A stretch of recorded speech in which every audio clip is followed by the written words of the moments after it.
Assalamualaikum warahmatullahi wabarakatuh. Waalaikumsalam warahmatullahi wabarakatuh. Alhamdulillahilladzi hadana li hada wa ma kunna nahtadiya lawla asyhadu an la ilaha illallah wa asyhadu anna Muhammadan abduhu wa rasuluhu la nabiyya ba'da amma ba'du. Lanjutkan kepada sesi selanjutnya. Sebelum kita lanjut kepada materi yang baru, saya sebagai moderator ingin mencoba mereview beberapa materi yang kemarin sudah disampaikan oleh Gus Baru tentang surat Al-Falaq ayat 1 dan 2.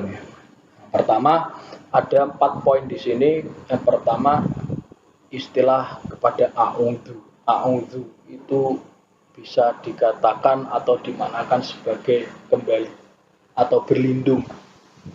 Bagaimana berlindung ini kemarin sudah diterangkan, bisa berlindung ketika kita tidak menanamkan rasa khauf di dalamnya, atau secara bahasa sendiri bisa bermakna sangat luas.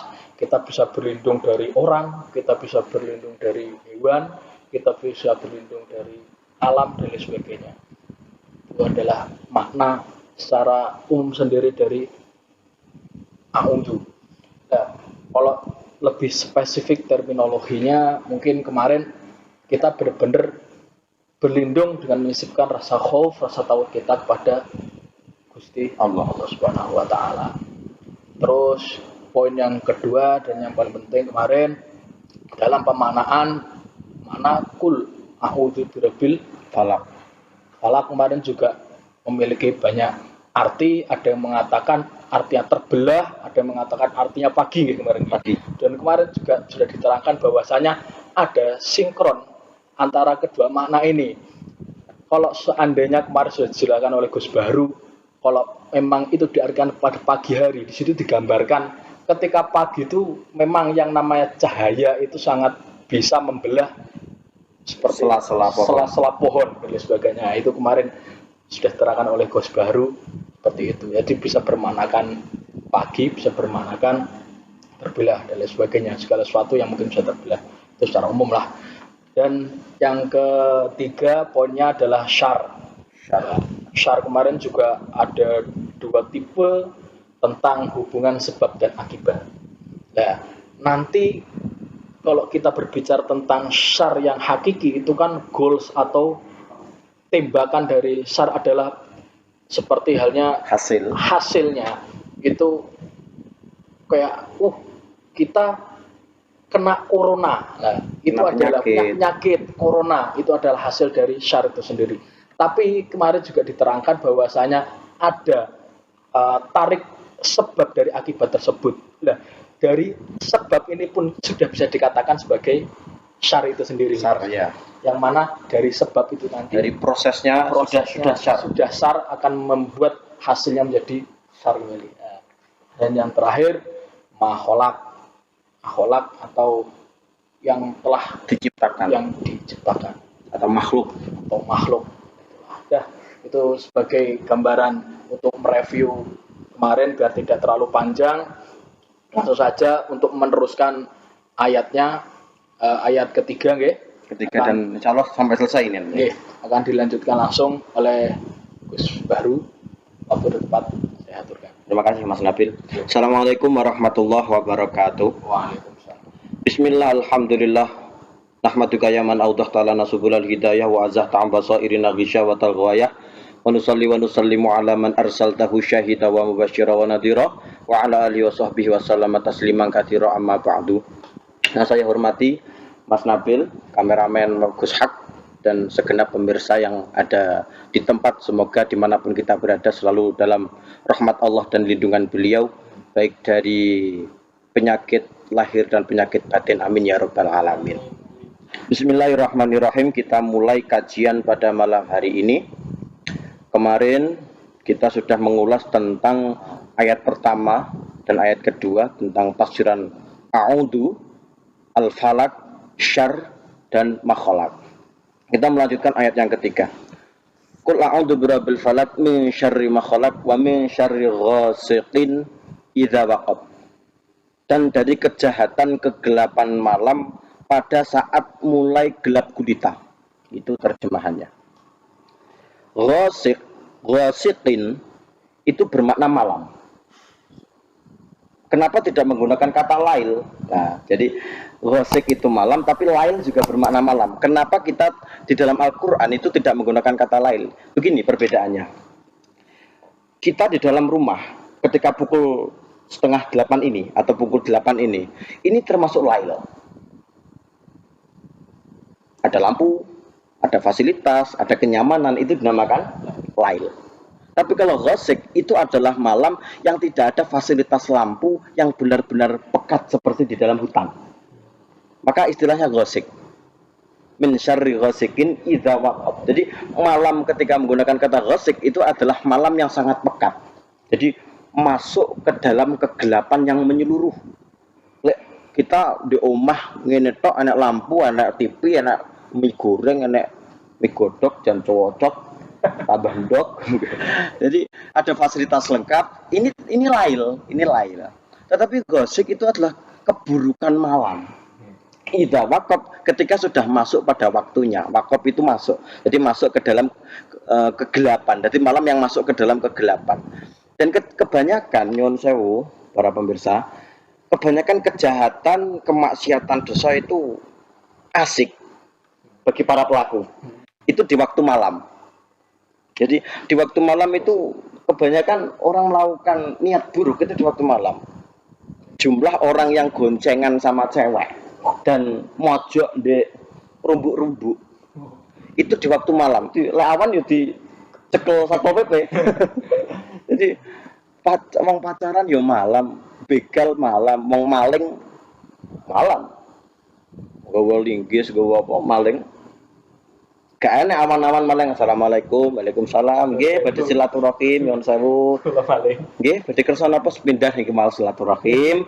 Kaping kalih badhe mendhet pinjenengan nggih kula maling ora ono. Tidak ada. Kejahatan itu malam hari karena tidak terlihat. Maka sampean delok film horor, iku biasanya setane metu pas bengi. Setan metu kok awan. Wih, mesti gak maca skrip skenario deh.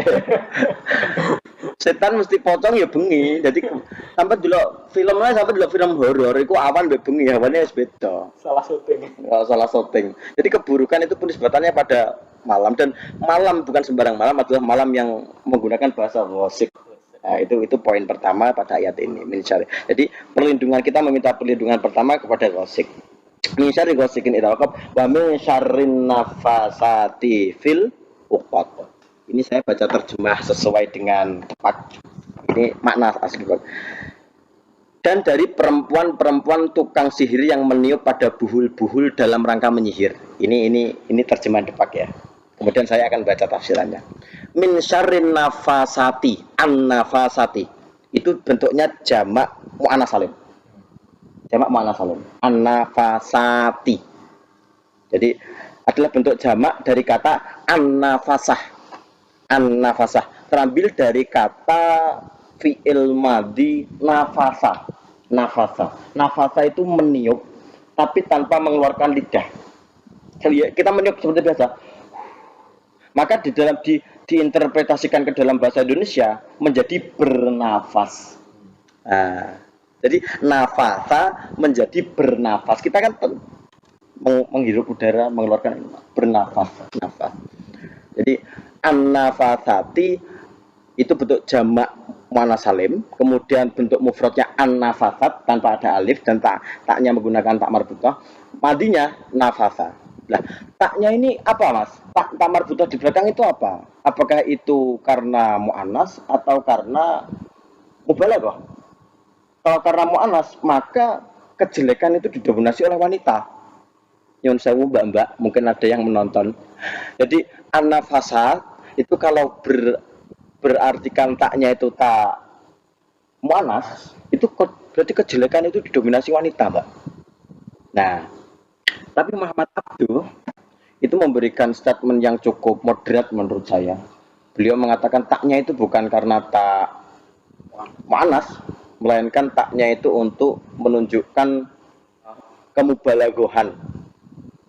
Taknya menggunakan bukan tak muannas, sehingga kalau ini tak mubalaghah, artinya baik laki-laki atau perempuan itu mempunyai sisi kejelekan yang sama.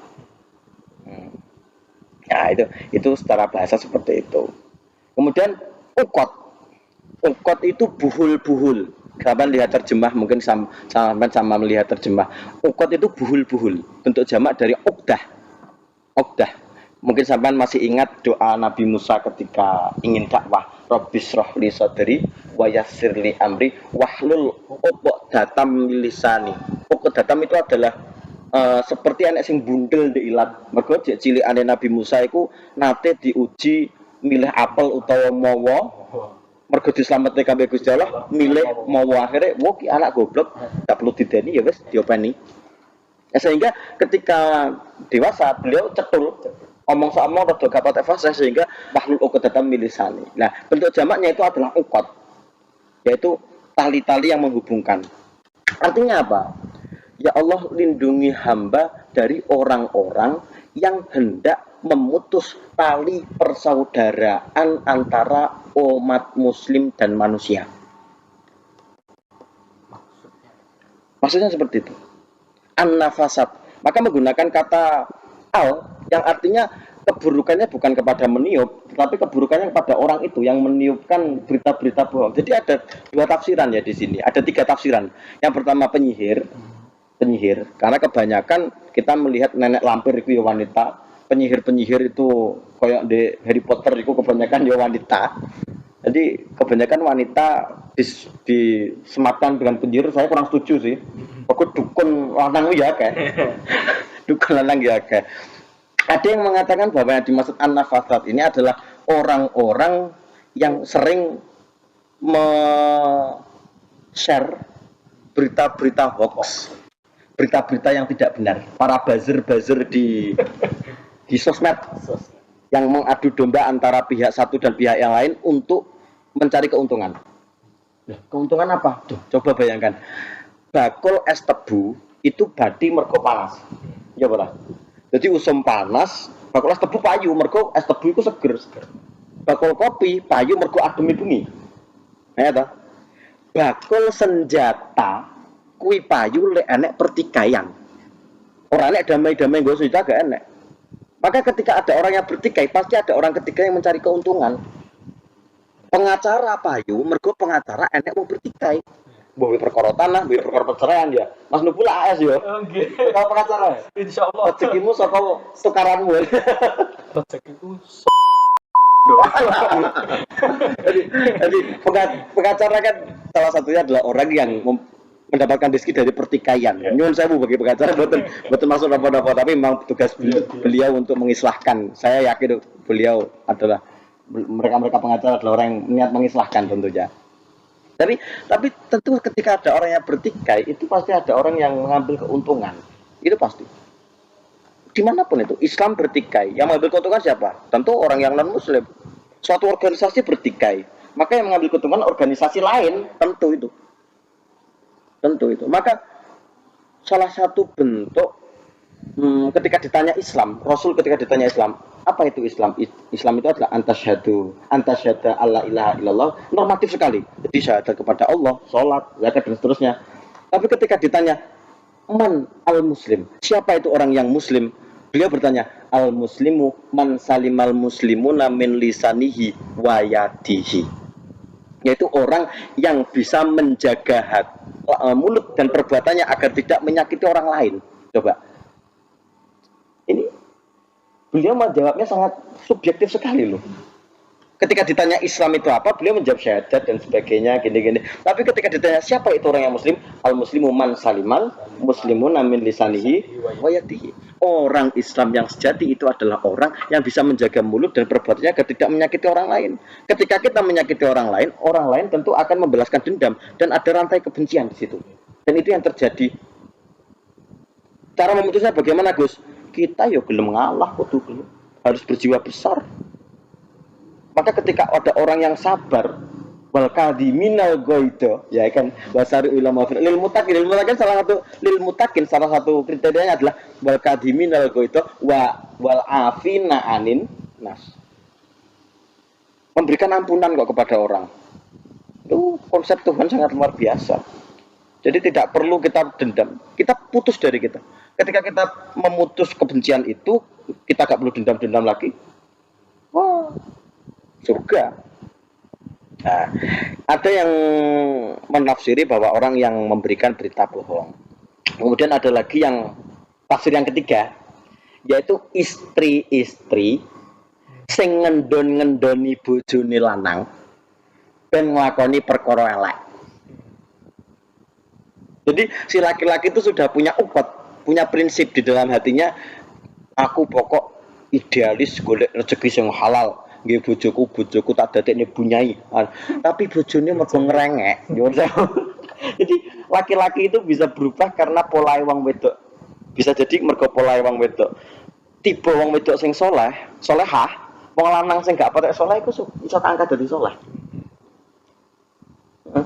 Mulane laki-laki lek golek betina sing pilih-pilih sing apik. Sing golek istri, siji Joko-Joko golek istri sing apik. Iki termasuk Mas Nabil sing Joko ya. Si cewek Mas Nabil. Oh, mboten gadah. Anda pancen hampir sama antara mboten gadah kalian mboten payu niku. Saya elek gak payu nih. Gusak oleh pacaran Gusak. Ning madrasah gak boleh pacaran. Langsung nikah Gusak. Amin. Jadi laki-laki itu sangat jadi rezekine yang lanang itu memang sangat tergantung kepada wanita. Ini sering saya sampaikan nggih nyuwun sewu. Wong Joko iku, Rejek Joko, iku angel sugih. Jadi wong Joko iku angel sugih nyuwun sewu. Joko kok Joko angel sugih. Engko sampean mulai iso nglebokne dhuwit, iso apa jenenge? Iso nglebokne dhuwit, iso sugih, engko wis rabi. Mergo ketika orang itu menikah, nafsu sak penake dhewe memanage uang, memanage diri itu mulai berkurang. Mulai punya tanggung jawab istri, anak, uang yang seharusnya tinggi ngopi, tinggi bensin, tinggi keluyuran, sudah sampai gelem tirakat demi orang yang dicintai. Iku lek tiba bojone salehah. Tapi lek bojone gak salehah, lek luwih elek, wong sing apik pun iso dadi luwih elek, seperti itu. Nah, itu an-nafasati fil uqad.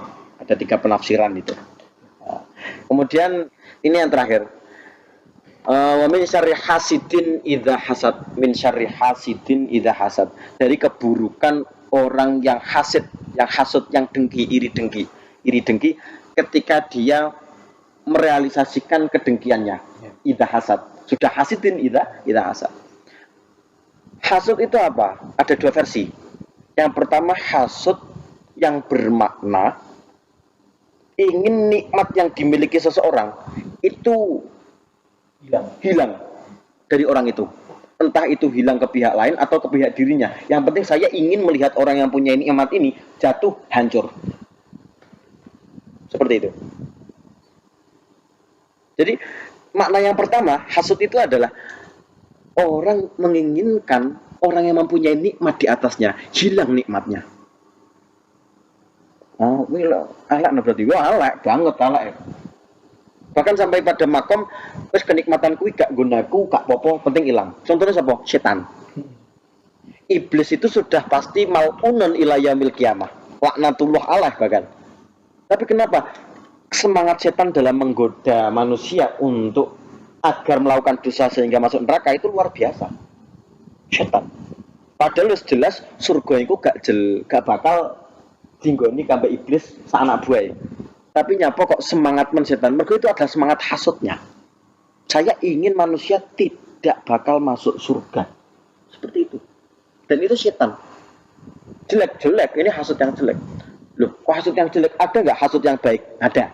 Hasut yang baik. Nabi mengatakan, jangan hasut kecuali pada 2 hal. Yang pertama apa? Orang yang alim berilmu dan mengajarkan keilmuannya. Dan insya Allah semoga kita selalu di dalam ikut taklim kepada guru-guru kita. Sehingga kita menjadi orang yang dimereni yang baik. Jadi orang yang berilmu dan membagikan keilmuannya. Yang kedua, orang yang kaya raya dan mentasarufkan kekayaannya kepada kebaikan. Ini hasud yang baik. Tapi dalam bahasa kitabnya itu bukan hasud tapi ghibthah. Ghibthah itu adalah keinginan memiliki nikmat yang sama seperti orang itu. Itu namanya ghibthah. Nah, gak apa-apa. Bapak Ibu pengen iri mbek seseorang gak apa-apa. Penting aja sampai keinginan untuk wong ben terjatuh. Aku pengen duwe bojo ayu koyo kae. Ora apa-apa golek bojo. Penting aja njipuk bojone wong. Bener enggak? Nggih, terus. Loh, pengen bojo ayu itu idaman semua pria, bojo ayu, solehah. Gak masalah, penting kamu mencari istri sendiri. Aja bojone wong mbok royok. Lek royok bojone wong ya gulu urusane. Kok ya enak. Jadi seperti itu. Jadi silahkan inginkan kebaikan, hasud kepada orang, dengki terhadap orang, iri. Tapi jangan sampai menginginkan orang itu terjatuh. Itu yang pertama, itu hasad. Yang kedua, idza hasad, ketika orang itu terrealisasikan hasudnya.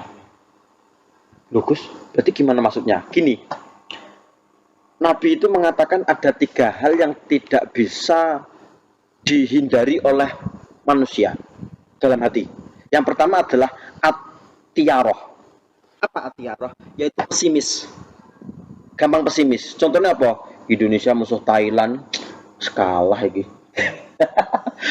MU musuh Chelsea, MU apa? Maaf para supporter MU. Jadi kita sudah pesimis dulu. Wes cilik ati dhisik.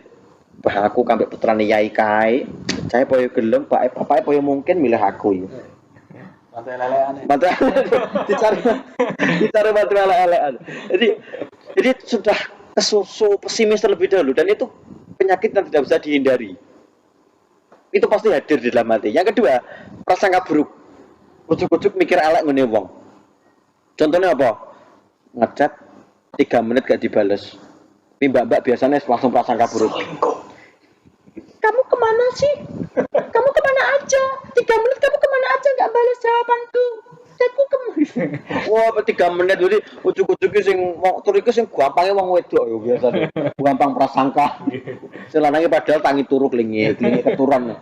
Yang ngechat sampai jam 2 bengi. Klingi keturunan.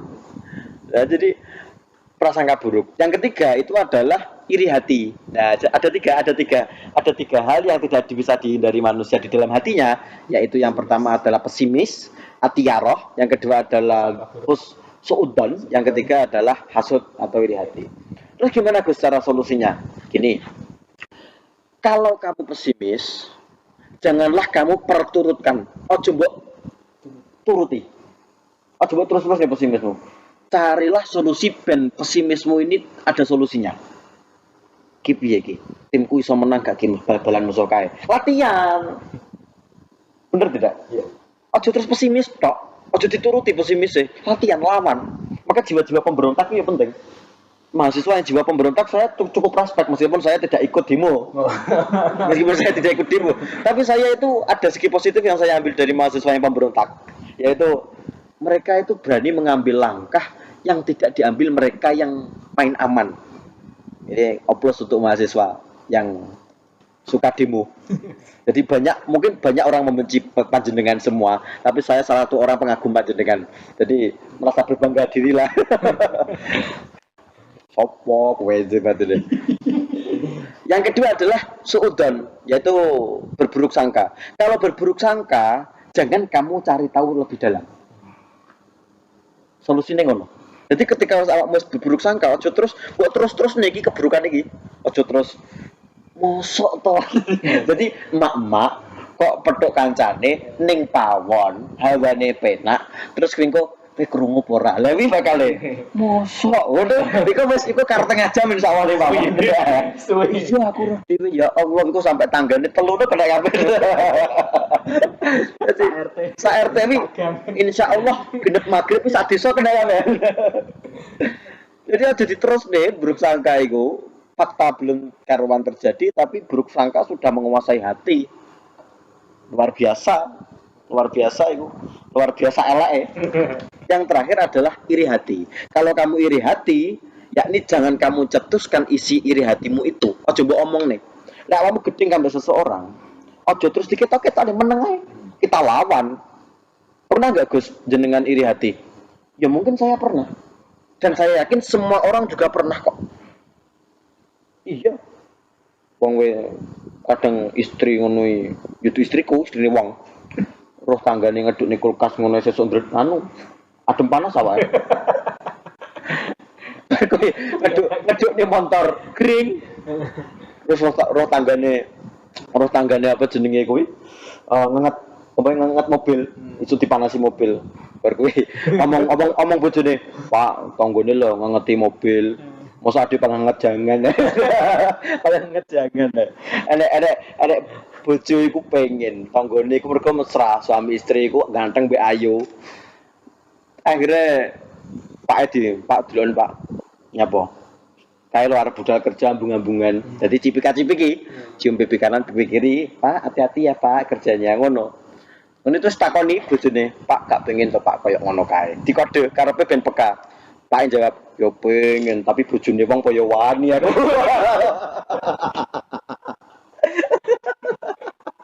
Oh, jadi iri hati aja terus dicetuskan, ngono loh maksudnya. Diobati dhewe bisa diobati. Insya Allah Allah memberikan obatnya. Jadi Allah itu memberikan keburukan di dalam hati tidak untuk dituruti, tapi untuk kita mencari solusinya. Semakin kita mencari solusi di dalam masalah hati kita, ya Allah akan mengangkat penyakit itu, baik itu penyakit hati atau penyakit fisik.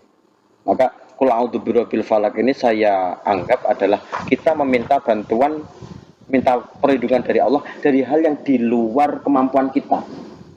Jadi agama ini closing. Agama itu bisa dikatakan agama karena di luar nalar manusia. Kalau kita paksakan agama itu sesuai dengan logika, maka agama kita bukan Islam, tapi penalaran dan akal sehat. Akal sehat untuk apa, Gus? Untuk menangkap bahwa agama itu logik. Meskipun tidak semua. Tapi setidaknya kita bisa menangkap contoh seperti ini. Orang pada tahun 700 Masehi. Kalau saya ceritakan, ini pada Isra Mi'raj mungkin. Nabi bercerita, saya habis dari Mekah pada satu malam ke Baitul Maqdis dalam satu malam. Pada tahun itu orang tidak percaya karena tidak temu akal. Akal tidak temu bagaimana bisa orang satu perjalanan satu malam saja bisa dari Mekah ke Baitul Maqdis, belum lagi Sidratul Muntaha, belum. Kita tidak temu. Tetapi kalau kita mengatakan sekarang, aku ke bengi arep umroh, ngandel 10 jam itu ke Mekah. Karena ada pesawat terbang. Lah akal itu untuk menangkap wahyu. Bukan untuk mengadili wahyu. Lah gila. Jadi akal itu untuk menangkap wahyu, kita konsumsi, kita jadikan iman, tidak untuk mengadili ki wahyu ki bener apa lagi. Aku lagi dong. Jadi liberal dong. Paham ya posisi akal di sini. Maka kita harus berlindung kepada sesuatu yang di luar kemampuan kita. Maka Mutawalli Asy'arawi adalah beliau berfatwa, mengatakan statement bahwa agama itu tidak layak semua harus dilogikakan. Karena kalau agama itu dilogikakan semua, agama kita bukan Islam, Tuhan kita bukan Allah, tetapi akal pikiran. Itu statement terakhir saya. Ini penutup dari surat Al-Falaq. Silahkan kalau ada ingin bertanya, mungkin silahkan. Saya mau bertanya tentang tadi perihal ghibah tadi. Yeah. Untuk ghibah tadi kan dimanakan bahwasanya kita itu iri pada orang, tapi dalam batas kita ingin seperti dia, tapi tidak sampai menjatuhkan dia. Tidak sampai nikmat itu hilang dari dia. Dari dia. Ya. Ketika berbicara tentang ghibah seperti itu, apakah ghibah ini nanti bisa disamakan dengan sifat iri? Ketika kita melihat sifat iri, hukum iri ki piye to? Kan ada yang mengatakan, oh iri ki meh podo biasanya disandingkan karo dengki. Dengki ki perkara ala jenenge iri karo dengki. Tapi kan kalau kita berbicara iri tok kan, wah aku pengen koyok wonge, cuma kan nggak sampai koyok dengki sing pengen sampai nikmati ki ilang. Nah, kalau kita berbicara iri pun, kalau sering kita mendengarkan itu suatu hal yang negatif. Dan sedangkan dengan ghibah itu sendiri, apakah ada perbedaan sendiri seperti iri atau samanyel atau nanti bagaimana Gus? Panjenengan Gus.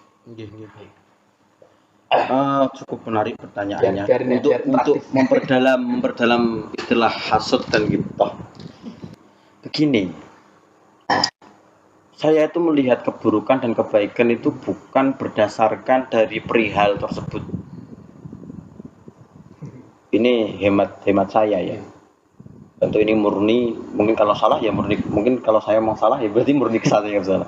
Saya melihat itu bukan dari suatu hal yang diharamkan atau dihalalkan. Saya tidak melihat bahwa itu benar-benar haram atau benar-benar halal.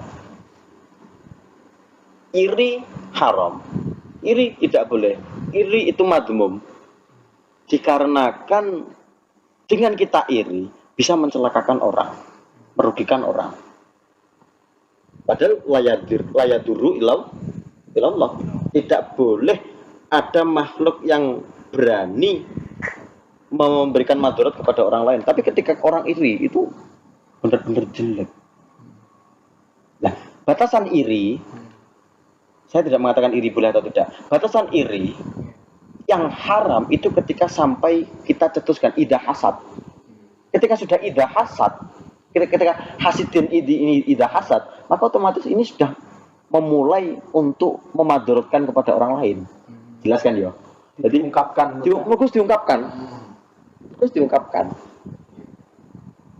Boleh gak saya mencintai santri putri, cara saya santri putra? Boleh mencintai, tapi sampai surat-suratan ya gundul. Ya gak Gesak? Ya. Ini, bolehkah saya mencintai istri Anda? Oh ya, tawar tenan. Ya gila tenan. Jadi kalau cara cah pondoke ngene, oleh gak cah putra seneng cah putri? Oleh, itu normal. Lek putra seneng putra lagi kasus iku. Tapi ketika sampai mulai chattingan, mulai kenalan, WA-an, surat-suratan, itu baru kasus. Boleh gak saya ingin suatu ketika dalam hati saya, koruptor kok penak ya. Suatu saat aku jadi pejabat korupsi Kira-kira saya boleh gak punya hati seperti itu? Seharusnya tidak boleh, tapi ini hati yang ujuk-ujuk muncul, tiba-tiba muncul. Nah, selama saya bisa ngempet, nah ini adalah hal ikhtiar. Ini adalah keadaan ikhtiar saya, di mana saya punya hati ini oleh Allah, kemudian saya punya keadaan ikhtiar di mana saya bisa merealisasikan atau tidak. Nah, ini nggone ganjaran biar disuan ngene. Lek cara saya menolak dan saya menekan emosi saya, keinginan buruk saya menjadi ganjaran, maka tarkul maksiyah dan niat. Tapi kalau saya mau merealisasikan, saya mulai nyalek, saya mulai janji-janji, saya mulai memberikan PHP kepada masyarakat atau wanita-wanita. Nah, itu baru saya mendapatkan dosa. Maka hasidun idah hasad. Maka iri yang buruk itu yang apa? Yang terrealisasikan. Nah, kalau irinya tidak sampai memberikan madarat kepada orang, malah ingin sama kepada dia, termotivasi, saya ingin seperti itu.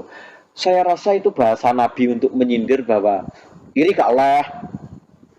Tapi lecorowe pengen termotivasi dengan seorang yang apik kelakuan itu monggo. Contoh seperti gini loh Mas, bid'ah. Ini sudah kajian lama di Aswaja ya, bid'ah. Kenapa kalau ketika Nabi mengatakan bid'ah itu seakan kullu bid'ah, setiap bid'ah? Karena notis sahabat pada saat itu bahasa bid'ah yang digunakan itu adalah bid'ah yang mazmumah, yang laisa minnah, yang tidak dari ajaran saya. Tahlil kan dari ajaran, istighfar dari Allah, ya ayyuhalladzina amanu astaghfiru rabbakum innahu kana ghaffara. La ilaha illallah jadi minnah dari Rasul. Apalagi subhanallah wa bihamdihi subhanallah il ard minnah. Jadi bukan semua bid'ah, tapi bid'ah yang tentu bertolak belakang dengan ajaran itu sendiri. Menurut saya seperti itulah. Jadi bukan dari hasudnya yang haram, tapi bagaimana efeknya nanti. Cukup sekian apa yang saya sampaikan. Mungkin akan ditutup acaranya langsung oleh Gus Label, tapi saya ambil garis merahnya, yaitu kita meminta perlindungan langsung kepada Allah, karena bagaimanapun juga orang kalau ingin menyakiti kita, makhluk ingin menyakiti kita, tidak akan dia bisa menyakiti kita tanpa seizin Allah. Maka mintalah perlindungan kepada Allah. Dan doa itu bisa merubah takdir. Saya sangat yakin itu. Jadi keputusan Allah itu akan kalah dengan rasa cinta Allah. Saya yakin itu. Cukup sekian. Assalamualaikum warahmatullahi wabarakatuh. Terima kasih atas pengajiannya Gus Wahru. Mungkin ada beberapa patah yang akan saya patah-patahkan jadi patahan-patahan. Jadi saya pernah ngaji kitab Minhajul Abidin, syarah dari Ihya Ulumuddin yang dikarang oleh Imam Ghazali, yang mana beliau mengatakan bahwasanya wa ainu ridho an kulli aibin kalilatun kama ana seperti itu masawi. Nggih. Pernah saya sampaikan ketika diskusi bareng Gus. Nggih. Jadi ketika kita di awal pandangan itu sudah memberikan pandangan ridho atau husnudzon kepada orang, maka segala perbuatan jelek apa yang dilakukan orang itu akan tertutupi oleh pandangan awal yang sudah kita husnudzoni.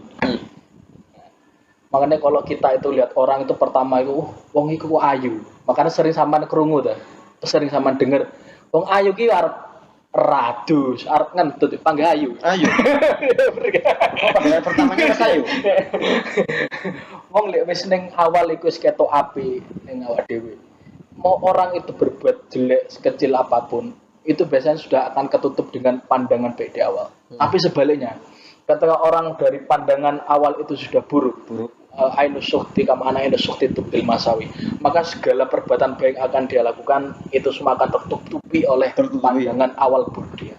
Maka dari itu, maka kita harus benar-benar bisa membuka hati kita, membuka pikiran, membuka mata. Ayolah kita menjadi orang yang bisa selalu berainu ridho. Ketika kita sudah bisa berainu ridho, insya Allah Indonesia negeri kita ini akan damai. Damai insya Allah. Nggak ada lagi hoax, nggak ada lagi ujar kebencian dan lain sebagainya. Iri hati dan sebagainya. Karena itulah, lewat dewe ki wis neng awal ki wis apa ya, wis selek. Iku mau diapa-apa nih, mau di bagaimanapun tetap akan selek, wis akan susah. Benar.